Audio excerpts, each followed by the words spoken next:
दिल्ली का सीएम कौन? दिल्ली विधानसभा चुनाव में बीजेपी ने सबको चौंका दिया।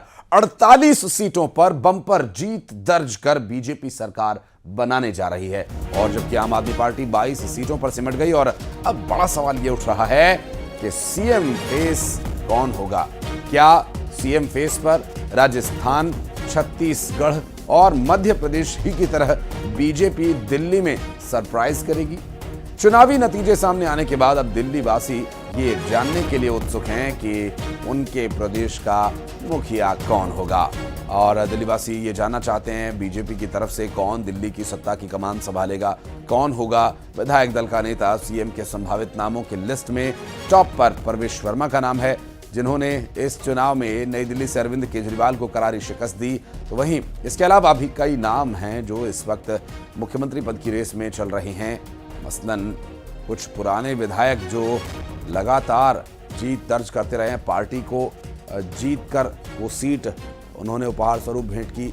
मसलन अगर बात करें रिकॉर्ड वोटों से जीतने वाले मुस्तफाबाद विधानसभा क्षेत्र से मोहन सिंह बिष्ट की, सतीश उपाध्याय, परवेश वर्मा, वीरेंद्र सचदेवा, मनोज तिवारी, ये वो नाम हैं जो संभावित नाम कहे जा रहे हैं। हालांकि बीजेपी ऐसे समय में बड़ा सरप्राइज देती है।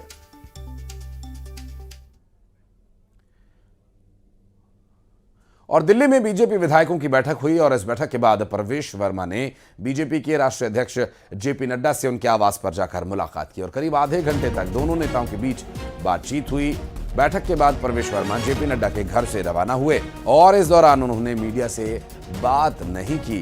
आपको बता दें कि ये जो चर्चा इस वक्त चल रही है कि आखिर कौन होगा दिल्ली का मुख्यमंत्री, इस चर्चा में जो नाम सबसे ज्यादा लिए जा रहे हैं उनमें से एक नाम है परवेश वर्मा का। और दिल्ली के सीएम के ताज को किसके सिर सजाया जाएगा इसका इंतजार है, लेकिन कयासों का जो बाजार है वो गर्म है। और इन नामों में एक नाम है मनजिंदर सिंह सिरसा का। सीएम पद को लेकर उनका क्या कुछ कहना है, आइए सुनवाते हैं। सर, अब सबसे अहम सवाल, सीएम दावेदारी क्या मनजिंदर सिंह सिरसा की तरफ से भी है? क्या आपको भी सीएम चेहरों में देख सकते हैं? नहीं, बिल्कुल नहीं देख सकते। आप बिल्कुल इसको कांटा मार दीजिए। मैं बहुत खुश हूँ, मुझे रजौरी गार्ड में सेवा करने का मौका मिला और मैं दिल्ली के अंदर नहीं देश के अंदर मुझे पार्टी ने बहुत बड़ा सम्मान दिया राष्ट्रीय मंत्री के रूप में।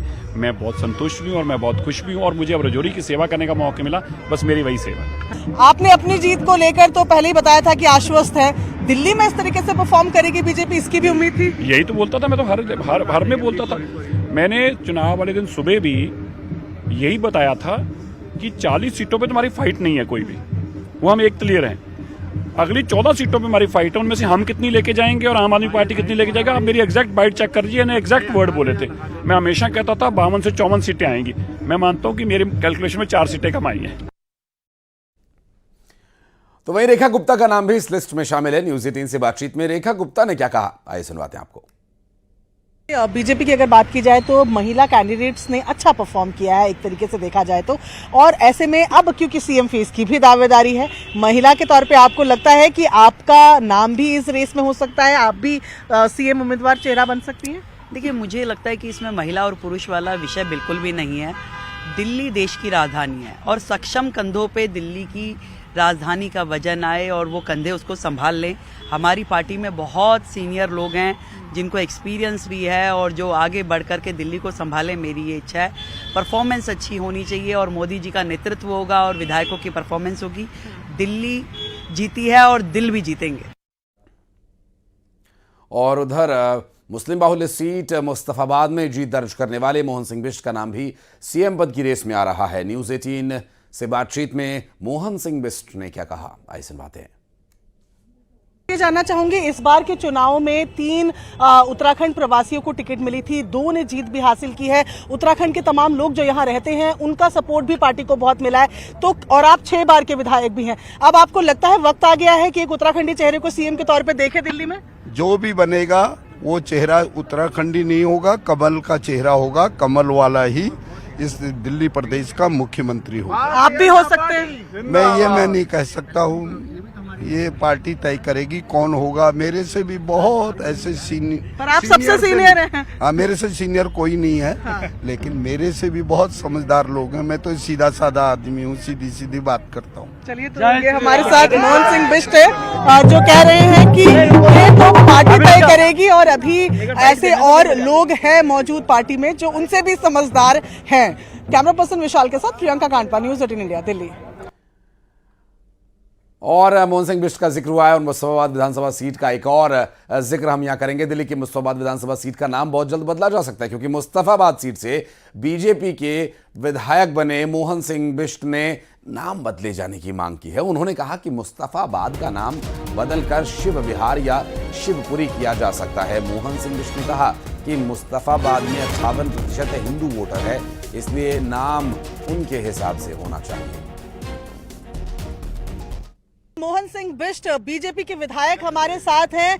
मोहन सिंह जी, आपने आज बात की और कहा कल आप विधायक बने मुस्तफाबाद के, आज कहना नाम बदल देंगे? नहीं, मैंने तो जिस दिन मैं चुनाव लड़ रहा था, मैंने उस दिन भी कहा कि इस बार मुस्तफाबाद का जो एम फैक्टर वाला नाम है उस नाम को हटाएंगे, शिव विहार का या शिवपुरी का नाम हम रखेंगे। निश्चित रूप से एक और 58% लोग हैं, एक और 42% लोग हैं, तो विजयश्री तो 58% की होगी ना, तो इसीलिए तो आया हूँ। आपके लिए जब मनोज तिवारी प्रचार कर रहे थे मुस्तफाबाद में, तब उन्होंने कहा था कि कटेंगे बटेंगे तो कटेंगे, एक है तो सेफ है, वहीं बस जो नारे थे वो सुनाए गए थे, वो काम किया आपको लगता है आपकी सीट पे?